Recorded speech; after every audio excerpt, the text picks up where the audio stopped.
Es escritora, dibujante y diseñadora gráfica, licenciada en Bellas Artes.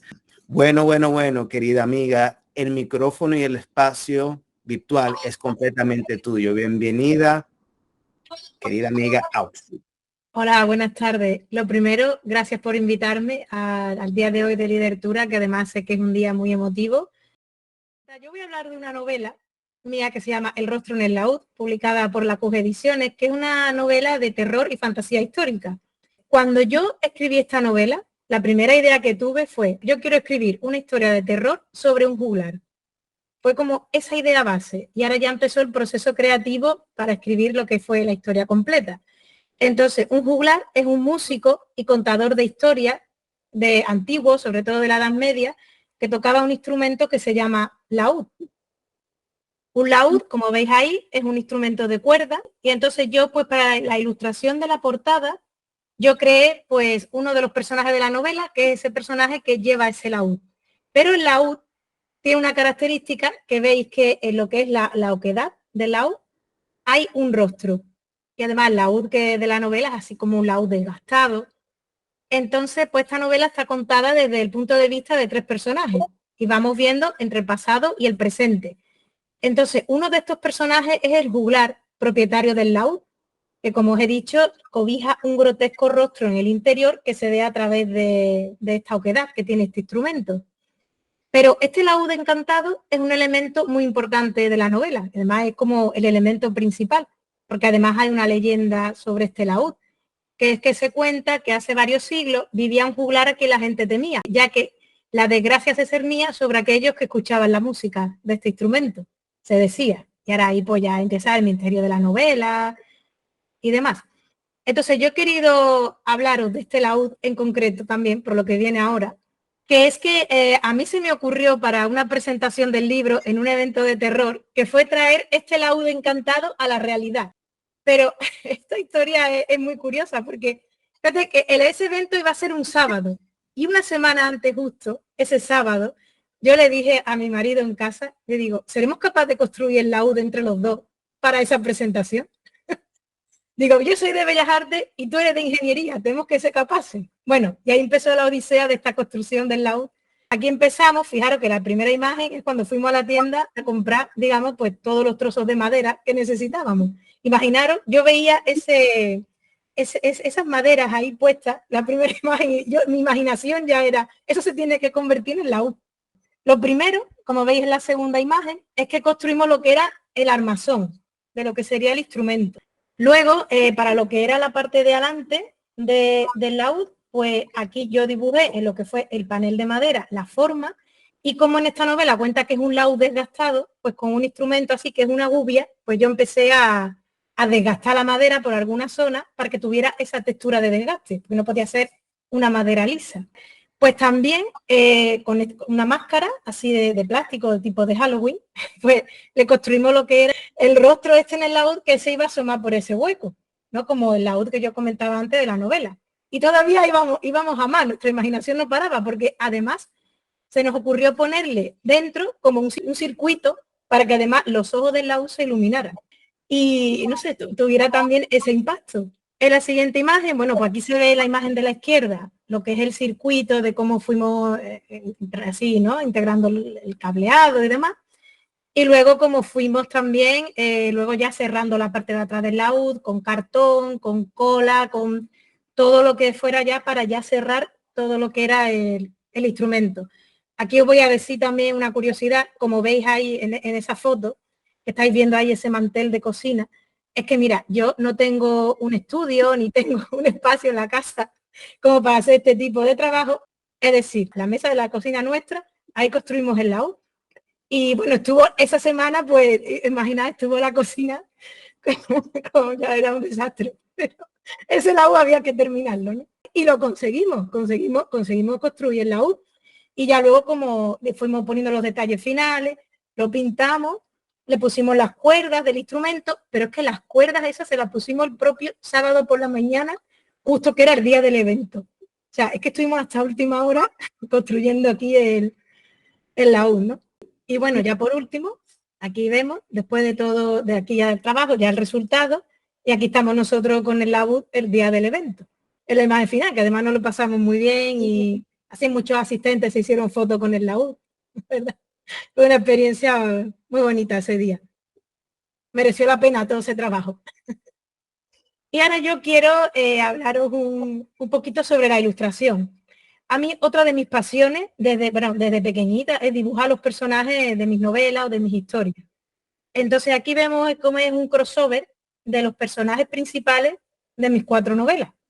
Bueno, ya conocéis al del laúd, ¿no? Que está aquí en, en primer plano. Aquí digo más o menos qué personaje pertenece a cada novela. Pues están los 2 personajes de Median y Calage, está el personaje del laúd, luego tenemos también el personaje del 10º paciente y otras historias de terror. Y ya pues estos 2 personajes que se ven aquí más a la derecha, que pertenecen a la novela Caso Descartado. Yo quería también enseñar algunas ilustraciones más de los personajes y me he traído las ilustraciones más recientes, que son ilustraciones de estos personajes, pero digamos vistos bajo el agua, ¿no? Para el contexto veraniego. Aquí vamos a ver ya el personaje que hemos hablado de la novela Rostro en el laúd. Aparece este personaje, jugular con el instrumento, pero aquí vemos que, aunque esté bajo el agua, el instrumento desprende el fulgor del fuego. Y también vemos que flotando entre las medusas hay una serie de corazones humanos. Esto es así porque tanto el fuego como los corazones son elementos característicos en la novela. La siguiente ilustración bajo el agua es la de la novela El 10º paciente, esta novela que yo os contaba sobre el sombrero, que bueno, aquí es un grito bajo el agua del protagonista, que es Daniel, mientras está siendo acechado por este oscuro espíritu del sombrero, y además está rodeado de lampreas. Las lampreas son seres que se alimentan de sus huéspedes, ¿no? Son también conocidos como peces vampiros.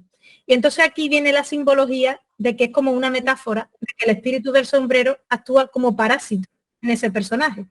Porque a diferencia del otro personaje, que él tiene su laúd, y hay como un vínculo, digamos, más sereno entre esos 2 personajes, aquí el sombrero y el espíritu oscuro es un personaje más peligroso con respecto al protagonista. Entonces ahí hay un conflicto que se explica en la novela y de ahí que esta imagen sea como más, tenga esta simbología, ¿no? De ese grito ahogado bajo el agua. En la siguiente imagen vemos ya los personajes de la novela Caso Descartado. Aquí tiene ya un tono un poquito más humorístico, porque esta novela es una comedia policíaca de época, con un toque paranormal. También, bueno, veis que el género de terror es un género que yo, el que escribo bastante. Y entonces en la ilustración vemos a los protagonistas de la novela. Para que os hagáis una idea, es como tipo, digamos, Sherlock Holmes, pero todo lo contrario. Este personaje protagonista es un personaje muy despistado, que intenta resolver casos, pero bueno, él no es un auténtico detective, sino que intenta resolver casos por ayudar. Y es un desastre de sus investigaciones.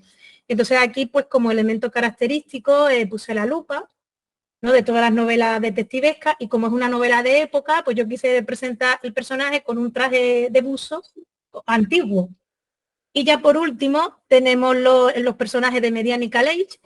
Esta es una novela ya más de fantasía y ciencia ficción que transcurre entre la Edad Media y un lejano futuro mecanizado. Y entonces en la ilustración aparece un personaje de cada época, un personaje de la Edad Media y un personaje del futuro. Entonces aquí vemos los elementos como delante del personaje de la Edad Media hay un dibujo de un castillo y delante del personaje del futuro tenemos como unos circuitos. Y además también, pues en la parte superior de la ilustración, en el fondo, hay como un cielo estrellado como representación de este género de ciencia ficción.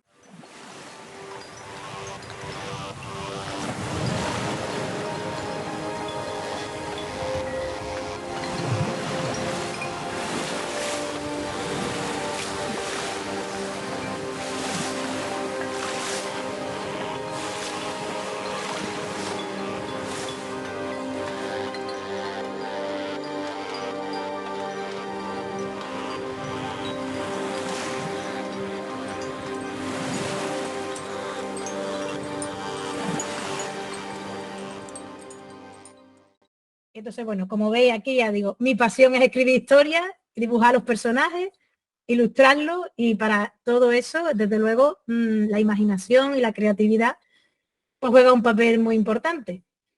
Y aquí ves pues también, aunque con este dibujo aquí pequeñito, pero quiero yo decir, ¿no? De cómo la idea y cómo a través de un lápiz podemos escribir, podemos dibujar, todo, podemos hacer todo lo que la imaginación nos permita. Muchas gracias. Realmente muchísimas gracias por todo. Aquí hemos visto diversas facetas tuyas como artista, en donde llevas todo lo que viene siendo los relatos o novelas que has hecho y lo vas complementando con otros bien elementos significativos que forman parte de esa esencia tuya. Y para mí es toda una bendición tenerte aquí presente y que hayas compartido un poquito sobre el proceso de creación de cada una de estas cosas, incluyendo la obra, que me imagino que fue bien bastante largo, pero que realmente fue muy bonito para ti y para tu pareja. Antes de todo, les quiero dejar saber de que Auxi es una de las personas quienes también admiro demasiado. Ella es una artista que siempre está apostando por ella y por su pasión. Ella asistió en la Feria del Libro de la Cuba. Viajó desde España hacia la ciudad de Nueva York para compartir su pasión. Y es como que algo tan bonito ver personas quienes invierten en sí porque muestra una fortaleza, un amor hacia lo que está haciendo y realmente Ausi lo que hace, lo hace con una forma bien distinguida de ella. Ella y yo tenemos una conexión demasiado grande. Muchísimas gracias, Ausi. Realmente desde que de gratis, como decimos en la República Dominicana.